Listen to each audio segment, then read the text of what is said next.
Welcome back to another edition of the Educational AD Podcast. We couldn't do these without the incredible support of our sponsors, and we want to take a moment to thank them right now. First, we want to thank our diamond sponsor, Varsity Brands, including BSN, Varsity Spirit, and Herff Jones. Varsity Brands, elevating student experiences in sport, spirit, and achievement.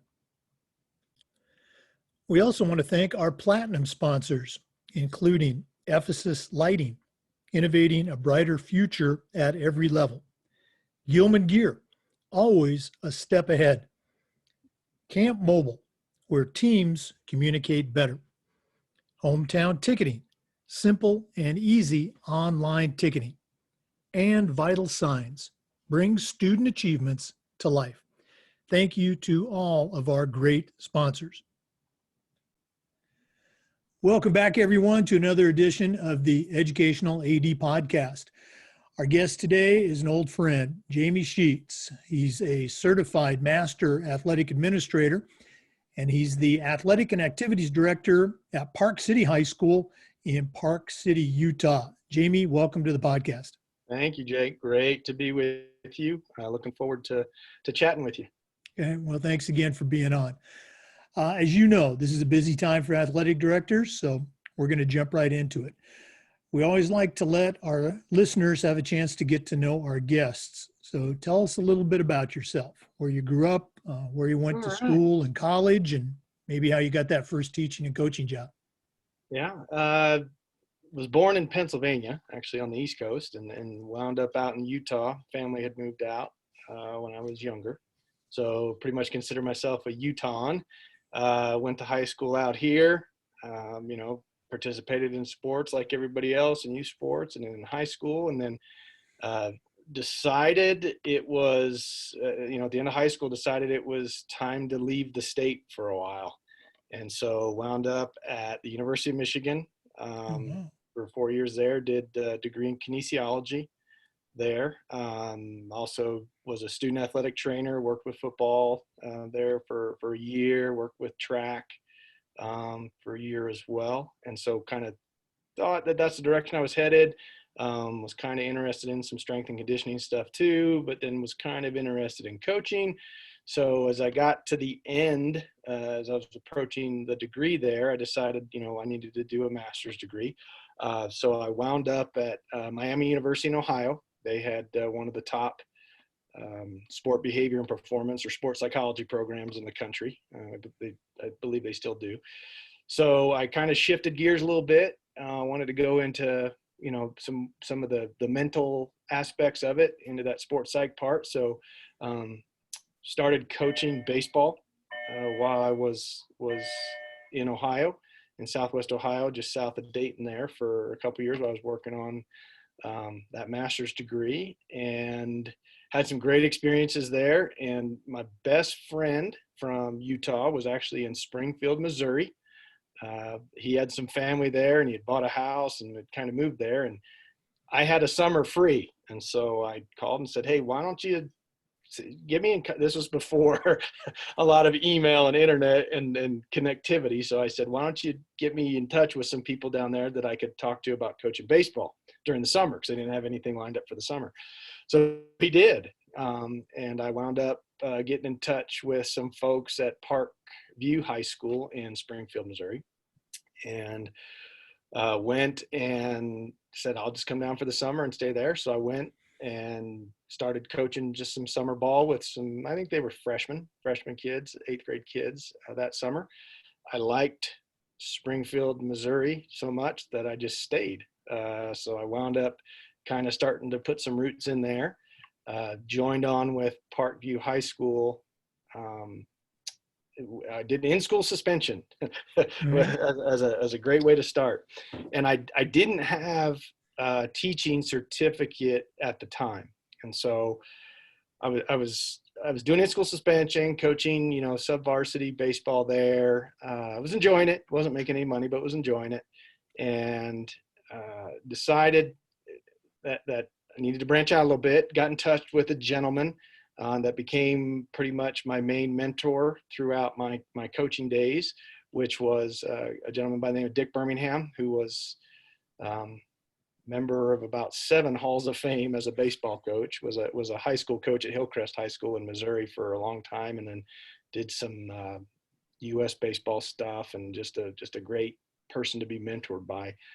And started doing some stuff with Coach Birmingham, wound up doing camps and clinics all across the country for a few years, working with him. And then decided it was time, that was about 3 years worth, and then decided it was time to kind of jump back in to the team thing, and had gotten connected with Keith Gutton, who was at Southwest Missouri State at the time, which is now Missouri State University. He's the head baseball coach there still, and just said, hey, what opportunities do you have? I'm looking to kind of up my game a little bit.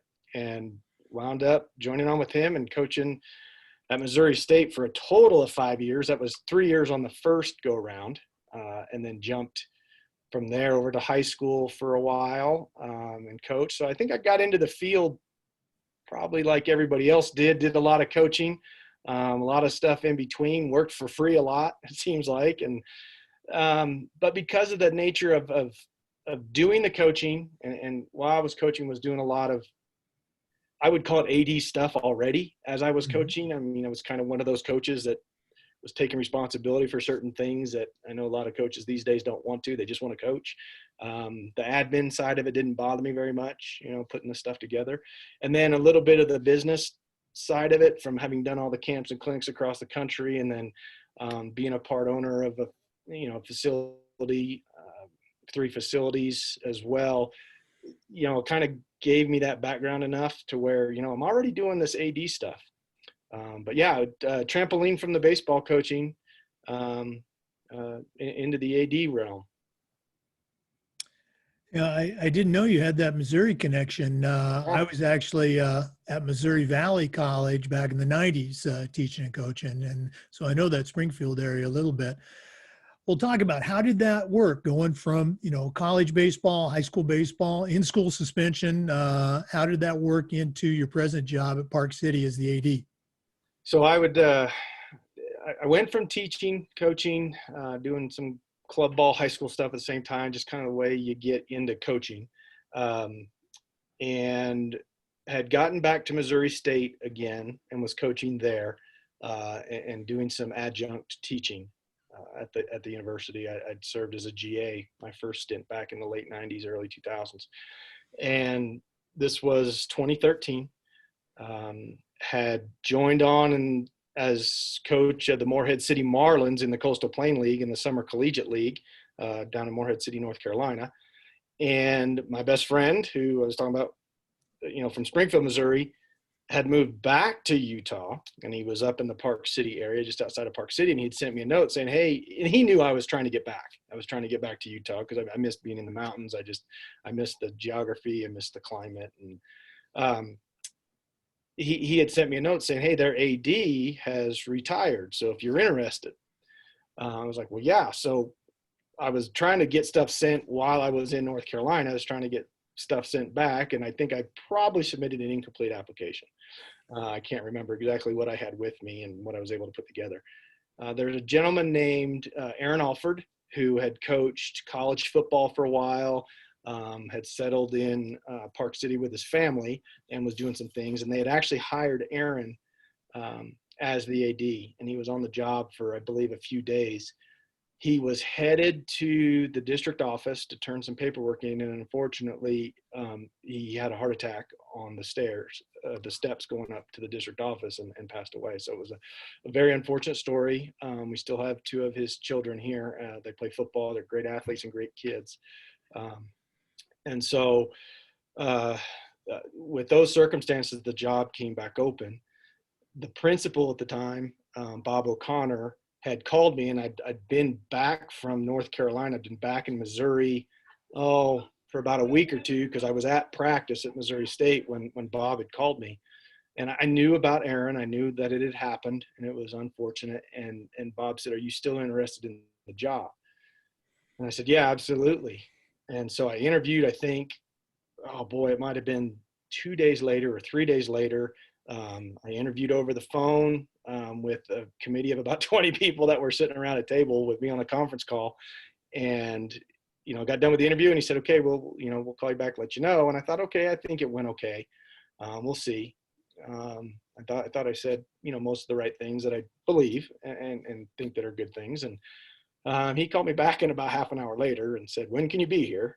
It was a unanimous decision. When can you be here? And I said, I'll be there. And I think this might have been September 8th or 9th or something like that. And I said, I'll be there on the 16th, ready to work, which was a Monday. And so in a few days, I had everything packed up in the car as much as I could get. My wife stayed back in Missouri as we were getting our house ready to get sold. And our youngest son was still in college at Drury University there in Springfield playing baseball. And so I packed up, drove out.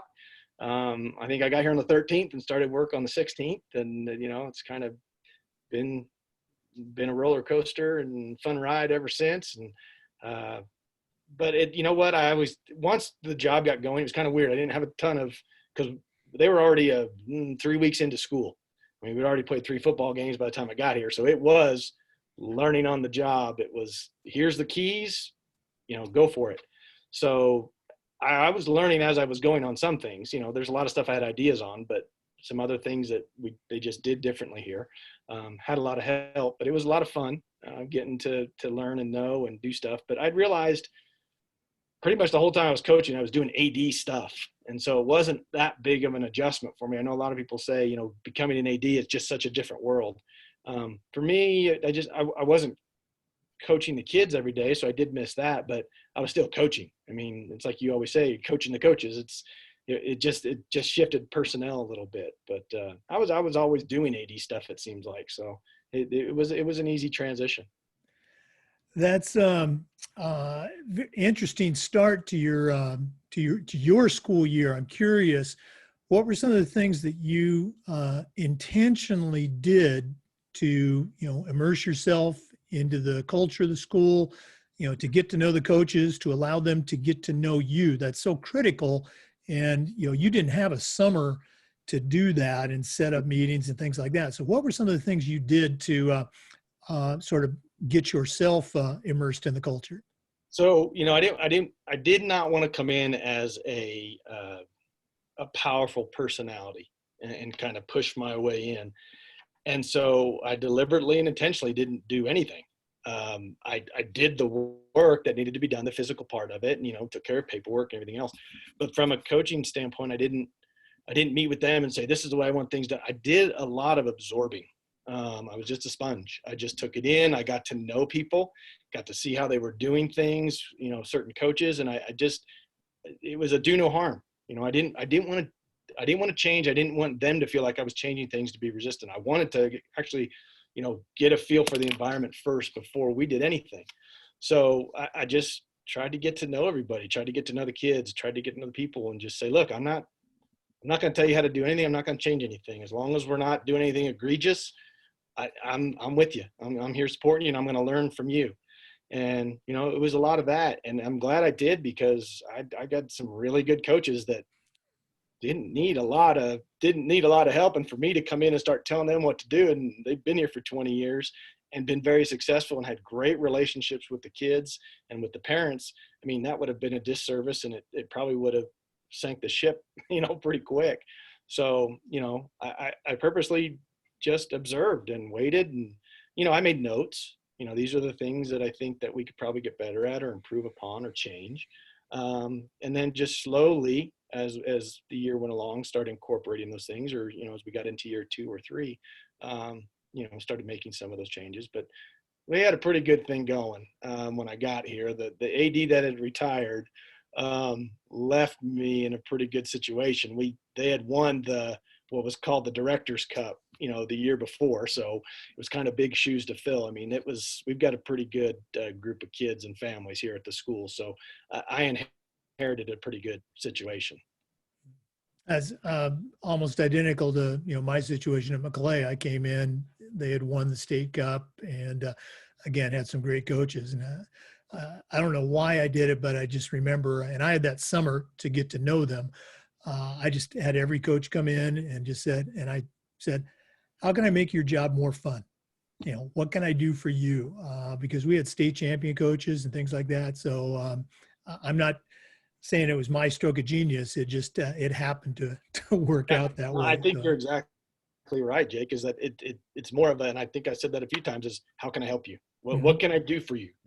And I've said that to this day, even I tell the coaches, like, it's not my job to do your job for you, but it is my job to try to make your job easier.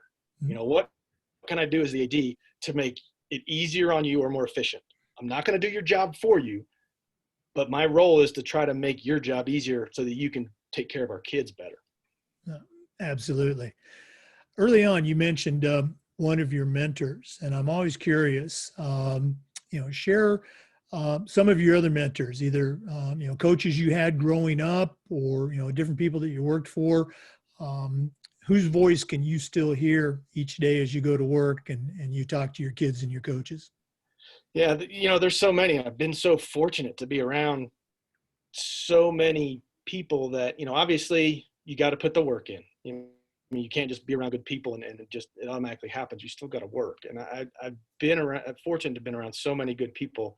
From the baseball world, obviously Dick Birmingham, sticks out because I was with Dick for such a long time.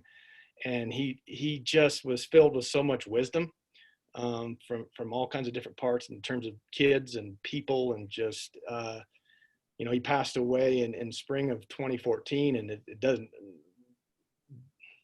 hardly ever a day goes by where I'm not thinking about something that he had said or an impact. Of course, Keith Gutton, who is in his 38th year at Missouri State, same way. Being around Keith and seeing how he's done things and the longevity and how he treats people, just such an impact. And even when I was on year 5 with Missouri State, I was on a staff that had been together for, I think, 28 years between him, Paul Evans, and Brent Thomas. It had been the staff in Division I baseball that had been together the longest. And here I am on year 5 with them. But I'd known him for longer, even though it was my 5th year with them. I'd known everybody for about 15. And I couldn't ask to be around a better group of people that just, whether it was the baseball side of it or just the human side of it, were fantastic. Those two individuals had such a huge impact. There's a gentleman that passed away a couple years before Dick did, named Jay Ward. Jay was a former major league player, former major league manager, coach, did a lot in the minor leagues, and was down in Florida when I'd come down. We used to do a camp down in St. Augustine over the winter at Flagler. And so I'd go down there every winter, and Jay was living in Tampa, and they had a hitting school there. He had a hitting school with Gary Denbo, who's also a hitting coach in the big leagues now. And I learned a lot from Jay about hitting, obviously, and still think he's one of the greatest hitting coaches that ever lived. But the conversations I was able to have with him as I got to know him for almost 20 years had to do so much with managing and dealing with people. And I don't want to use the term managing. I should use the term leading, because he would tell such great stories about when he was a minor league manager, and, their job is to get guys ready to go to the next level, and how you're dealing with them and how you're teaching guys, like, the way you dress is important, the way you look is important, the way you act. And just to hear some of those stories is just phenomenal. And the way he went about his business on a daily basis, just learned so much from those folks, and the countless others that I've, had the opportunity to be around, whether it's the Utah leadership like Hutch and Rich, and, the 8 years I've gotten to know them and learned so much from those guys about, again, it's not just the AD side of it. It's the, how you treat people, have been so important to me.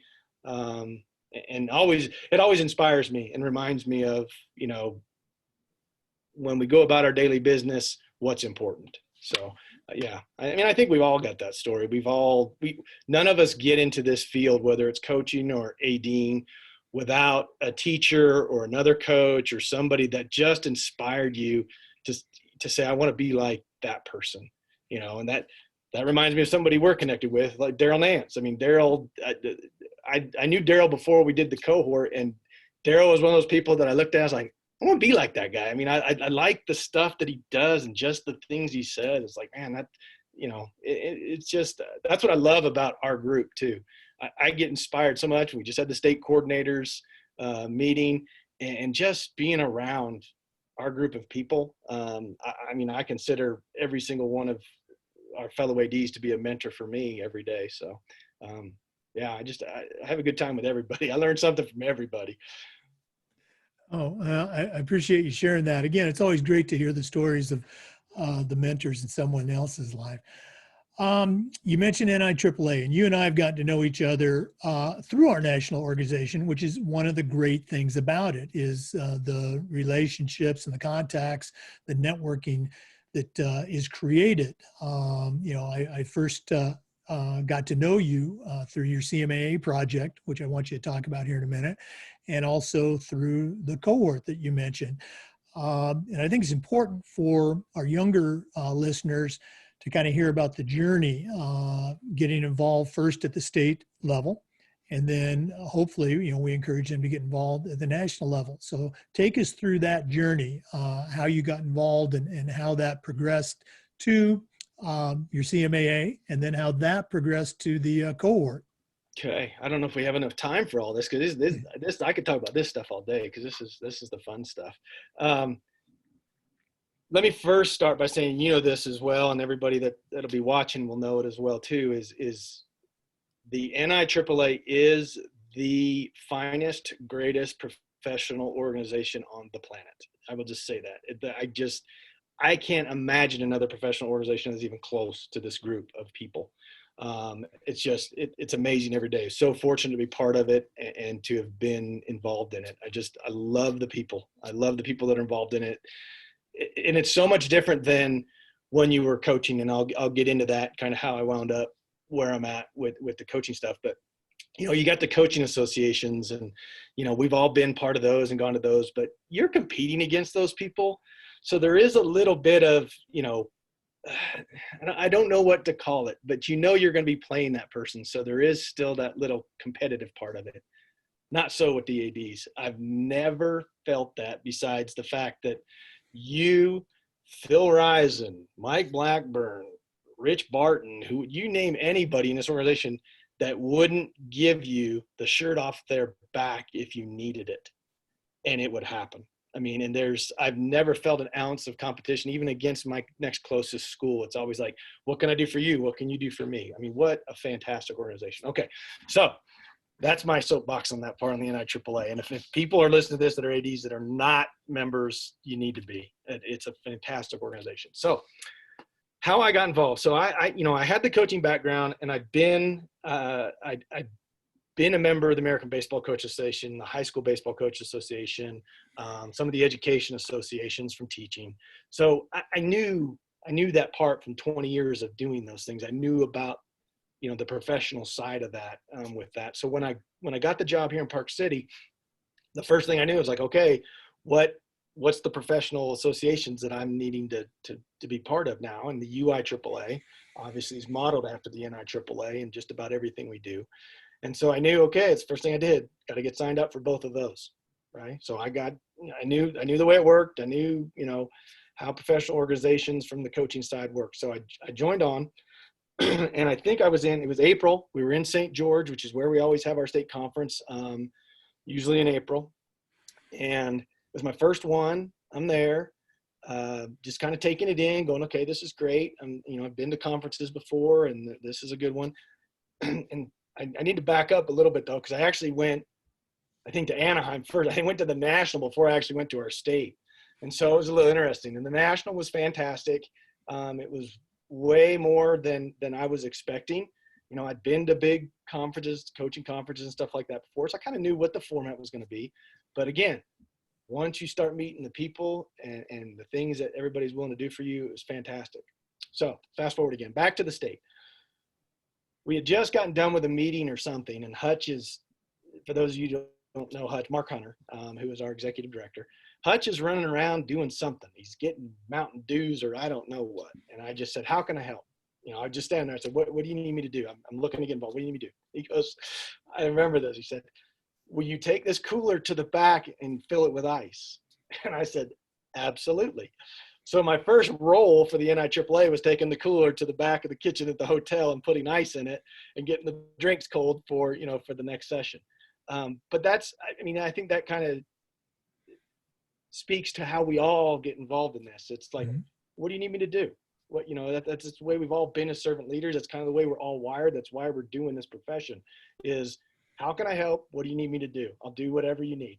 And so that's kind of the way it started. I started doing that and just, throughout the rest of that conference helped out. When we had our little region meeting, it just so happened that the person that was representing the region, his term was up on our ADEC committee and any volunteers? And I didn't want to jump forward because some of the ADs had been doing it for a while. And I said, well, if nobody wants to, and nobody really wanted to, they knew the time commitment. I said, I'm more than happy to fill in. So I wind up doing that for a year or two. The president-elect at the time was Dave Boyack from Maple Mountain. We were at the convention, the national, two times ago when it was in National Harbor. We were there and Dave said, I want to take you to dinner. I said, okay. So we go across the street over to the steakhouse and I'm sitting there with him and a gentleman named Everett Calipolo, who is now the district AD for the Nebo School District in Utah County. And Dave said, I want you to think about running for president, because it was his job as the incoming president to recruit the next people to run. And I said, yeah, I'd be more than happy. I'd love this group. I think it'd be great to get involved. And Dave, if anybody has any complaints with me, they can blame it on Dave because that's kind of how I got involved. So I ran that spring. Of course, that was January. That was December. And so by January, I'd put my stuff in and run for the Utah, and nobody else ran. So I was kind of it's a landslide victory. I got the one vote I needed to be president-elect. So and then it kind of started. I started in, I think maybe it was year 1 or 2. I told Hutch, and Craig Gladwell was our LTI coordinator at the time. And I said, hey, I'd love to help teach. If you guys need people, help teach. And so they're like, yeah, jumped in, hopefully did a good job because I'm still teaching. So, and it was just any opportunity. I mean, I've been criticized by some of the people in my own state of, well, you're always doing stuff. Why are you, essentially favoritism or the good old boy network? And I said, it has nothing to do with that. I just showed up and I kept showing up is really what it is anytime somebody needed something, I showed up. And there wasn't a time where I bailed on anybody or anything else because I had something else come up. I said, I made it a priority and I just keep showing up. I'm sure people get sick and tired of seeing me sometimes, but that's the way it worked. And it just kept growing and growing. So from, the UIAAA, the involvement just kept growing. And of course we had Hutch, who had been executive director of the NEDC, Rich, who wound up becoming president of the NIAAA. So we had some good people. Obviously we got a good state that's heavily involved at the national level, but we had some good people that had laid some groundwork, and it wasn't very difficult. I'm kind of just rode those coattails a little bit, because they had connections. And so I just kept getting more involved, became the assistant LTI coordinator for the state. So started going to state coordinators, met people like you. It was just everything and anything was on the strategic plan for the state, chaired the next one. It's just anytime there was an opportunity, I just throw my hand up. And if it's like, hey, if I'm not the right person, that's totally okay. I'm fine with that. But I'd love to help out. What do you need from me? What can I do? What can I give? And that just kept leading one thing to another. It was time for the at-large to come up that we were part of. Our assigned cycle to the board wasn't for another couple of years, not for another 4 years, I think, or 2.5. And we were at the section meeting, and of course they pushed my name forward as somebody that they want to run, and I said, sure, why not? And so last year, Brad ran against Brad from section 2. and wound up getting elected to the board, and have enjoyed that. And I just, any time that I can help add value, hopefully, to it is what I'm looking forward to. And this organization, I think, the national, you know, our Utah one at the state level, obviously, but at the national, I think adds so much value to us, and the people in that office do so much for us on a daily basis. And I just love seeing the servant leadership and the volunteerism that goes on. It's amazing is all it is. So I'm so privileged to be a part of that group. I love being part of the board. It's a blast. It's such a neat group of people. And I guess I use the term privilege again, to represent, because it was an at-large position. I kind of represent the whole country, not just Utah. So it's not lost on me every day when I'm at a meeting. It's like I represent every AD in this country right now as a board member, not just a state or a section. So it's neat to be able to do that. I have a good time, and hopefully, you know, people feel like they can always throw stuff at me if they ever have questions or concerns about the organization, because I want everybody to get the benefit and value out of this thing that I have. Oh, and again, I think the takeaway is, and it's certainly been true in my career, is that if you wait for somebody to ask you, it might happen, but it might not. If you put yourself out there, literally, hey, how can I help? Or, hey, I'd be interested in teaching, or do you need somebody on this committee? They're going to say, absolutely. And you're going to be rolling. So don't hesitate to, you know, just say, hey, how can I help? I want you to talk real quickly about how your CMAA and cohort experience got going. Because again, you were, I want to say you were the first. Somebody was telling me that you were the second, but I think you were the first person to go through the oral CMAA. So just talk about that real quickly, and then share about the cohort experience. I think somebody else did a pilot of it, Yeah. and then I think I was the first official. Is how it wound up. So, you know, obviously after getting the CAA, that was high on my priority list, and then, you know, once I became an athletic administrator, and then looking at the CMAA, I was like, well, I'm definitely going to do that. But I think for me, it was like how it was for everybody else when they looked at it, it's like, holy cow, I need to do a master's level project and write it all up and put it together. When am I going to find this time? And I think is what it came down to. And probably from the people that are listening to this or watching it know that I'll talk for days, you know, I'll talk about anything for days. So we were at the state coordinators meeting, and it had come up about the oral part of it. And I thought, you know, that's geared towards me, and I've already got projects done. It would just be putting them together. And it was at that meeting that I turned to Hutch after the presentation of, you know, hey, we're going to have this oral presentation way to get your CMA. I remember I turned to Hutch and I said, Hutch, I can have this done in a month. And I think it was because as soon as we got back, within 2 weeks, I had my stuff done. I mean, I had my presentation put together because I'd already had the outline. I already had all the stuff essentially laid out for the project. So it was just going through that process. But I really want to give kudos and recognition to the certification committee for expanding that and growing, and not just saying, well, this is the way we've done things, so this is the way we're going to continue to do it. I mean, it's really been, I think, a boon when you look at the numbers, and obviously you're part of that committee, so you know, as to how that it's impacted our growth with certification and how many people have been able to move on that had legitimate projects done to be able to move on to that next level of certification and get that CMAA.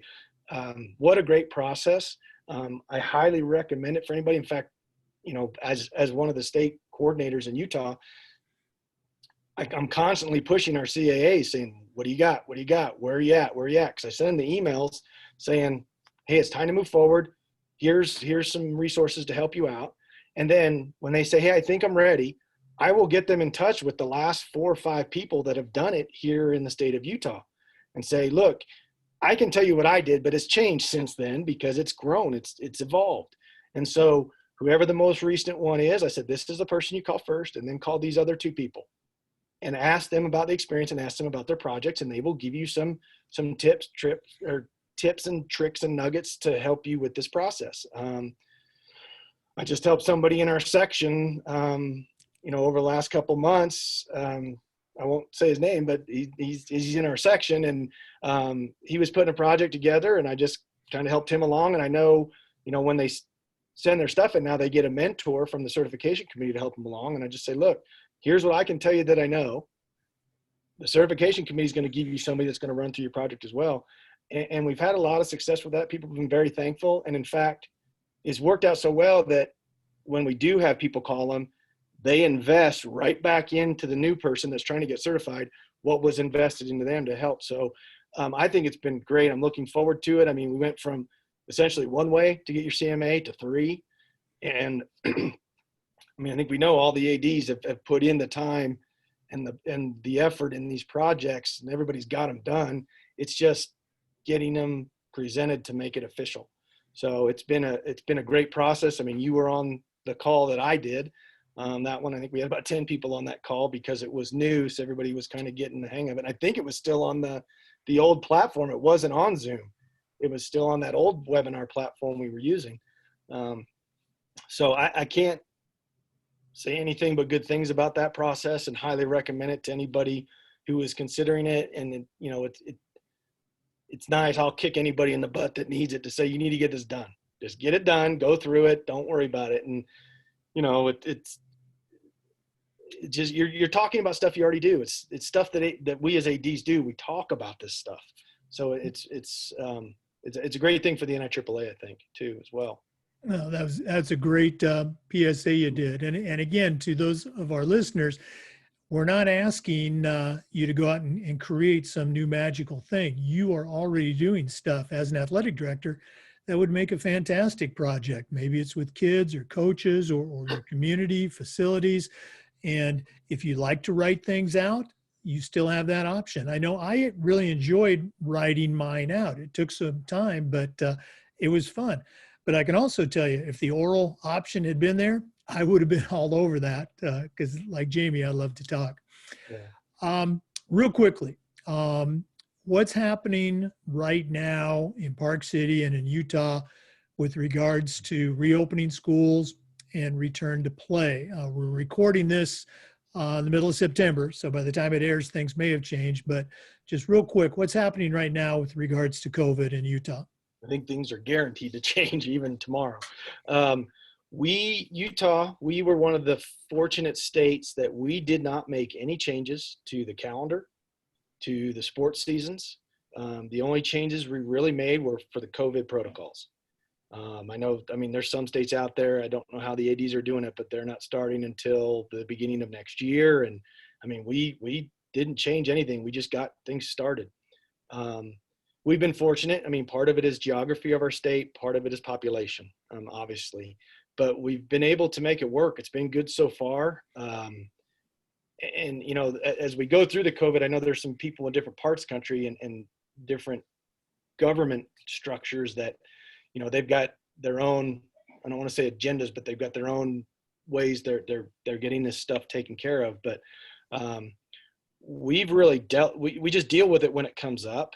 And I know there's a lot of parents out there, even the kids and community members, that they want answers. They're like, well, what are you doing about this? And it's like, I don't know. I'll tell you tomorrow.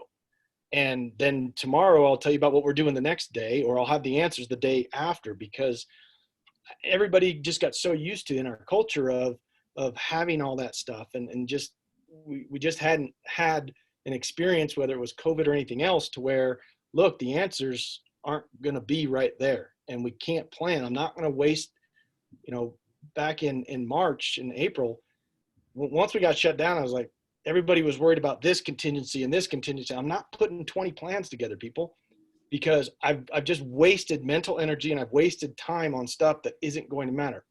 I'm going to wait and see what the higher ups tell us as to, okay, here's where we're at.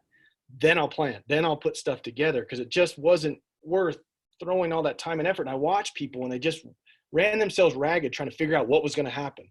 And I was like, we don't know. Just relax, do the things we're supposed to be doing, let it play out. So in Utah right now, we're full go with fall sports. The plans are full go for winter and spring. We've made modifications depending on local, meaning county health departments, regarding spectators, anything else. I mean, we've got mask orders at every event, social distancing when possible. So we put all the protocols in place. And then, of course, we've had, I think, 3 total football games that have been canceled out of precaution because of either a COVID case or exposure. We've had a few volleyball, I know, not us in particular, but in the state. A couple of schools that have had, some exposures that have shut down some games to try to be rescheduled. We've had an opponent that has done that with us that we're like, yeah, we get it. When a case has popped up in the school, it's immediate. The biggest thing for us has been to jump on it right away and to get it across to the student athletes and the parents. Too many of them decided that if my kid potentially has COVID, we're not going to get tested because we don't want it to shut the team down. And we were pretty good on that messaging of, no, that will shut the team down if you don't, because it will wind up getting affected. Whereas if you can identify it right away and get that person out and quarantine and test it if need be and find out, okay, negative test, hey, no big deal. The kid had food poisoning. The kid had, sun exposure or something that, the symptoms showed up, but it wasn't actually the virus. Or if it is the virus, getting them removed quickly and figuring out that exposure, you don't have to shut teams down. You're just shutting a couple individuals down for a little bit of time. The team survives, and then those individuals come back. And I think that has been the hardest part about getting that messaging out to say, look, take care of each other. This is how you be a team player. By taking yourself out is how you be a team player, not by sucking it up and trying to go through it, because then you will shut us down that way. And as a state, we've done a pretty good job. I mean, we can always do better. My biggest concern right now is that COVID fatigue, that everybody's like, oh, we're in a great shape. Our numbers are down, or we're not seeing cases. And then they start getting lax and essentially letting their guard down. And then we wind up with a little bit of a spike, and it does shut us down. So, we got to stay diligent on it. But so far, so good. I'm anxious to see everybody else get back to it, because I know what it has done for the mental health of our kids. It is to see them come in, to see them smiling, they've verbalized how grateful they are to be back to being organized with an adult, running practices, to be back with their friends. There isn't a day that goes by that I don't go by a kid and say, hey, don't forget to put your mask up. That's just the way life is right now, which is fine. To make sure that they have a season. And we've been big on that messaging. Hey, continue to wear your masks so our kids can continue to wear their uniforms, that type of thing. Everybody's come up with those kinds of slogans now. And then, of course, we're talking about COVID, but we got a lot of other things going on right now, whether it's social unrest going on, or whether it's, environmental impacts like hurricanes or fires. There's a lot going on for us as educators right now, and dealing with all of it. It's an interesting world we're in today.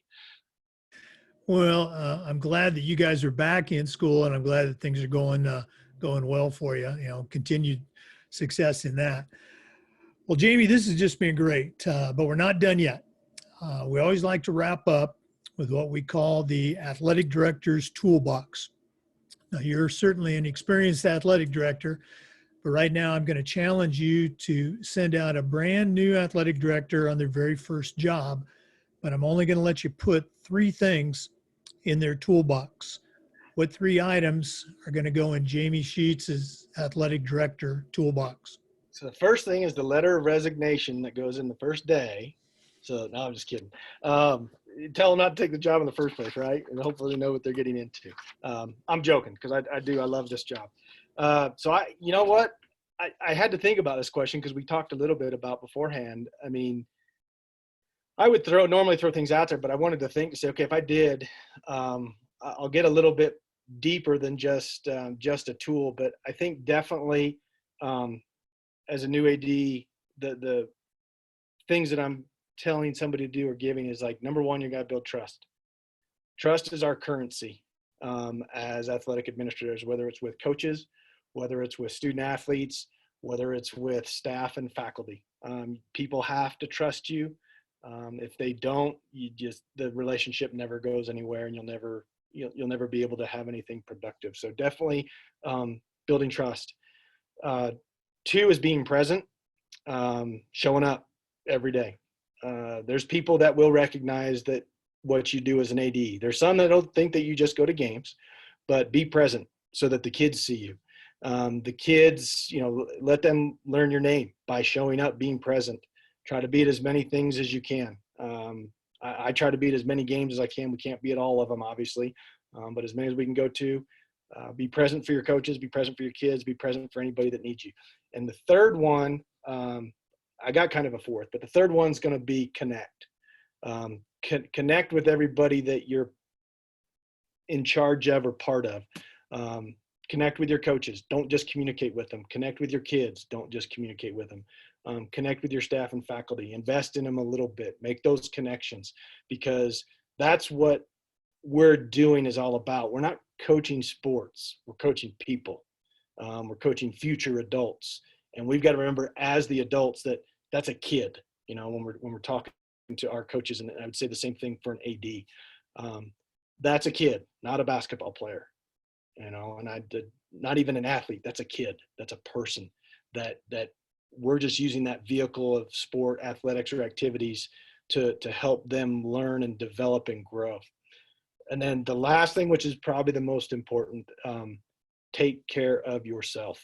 Make time for yourself, whether it's mental, physical, social, emotional. This job can consume you 24/7 if you let it. Sometimes you got to learn just to say no. Certain things will still be there tomorrow that didn't need to get done today, even though certain people thought they needed to get done today. You need to take care of yourself, because if you don't, you can't take care of everybody else. You know, so those are the main things I would say into that toolbox to help a new AD be successful, no matter what background they're coming from, because I know some people come from some non-athletic backgrounds when they get into this profession. And I will say this, Jake, it is a profession. Athletic administration is a profession. That's different than a job. And a lot of people think this is just a job. It's not. It is truly a profession with growth, professional development opportunities, certification. We are in a profession.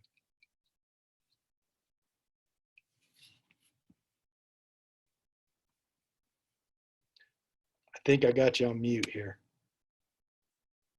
There we go. I am a professional. So trust, be present, stay connected. And then the fourth one is take care of yourself. Okay. Great advice, my friend. Jamie, thanks so much for being on the podcast today. Thank you, Jake. It was a pleasure. Wishing everybody the best. And anytime anybody needs to contact me, they can find me at Park City High School. I'm always willing to help anybody out with anything they need. Okay. Well, as I said, continued success this fall, not just with Park City, but with all your activities with UIAAA and the NIAAA.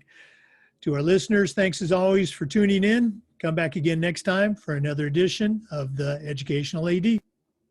Thanks again for listening to the Educational AD podcast.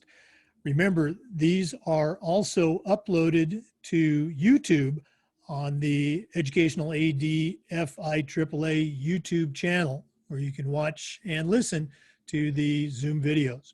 Thanks again.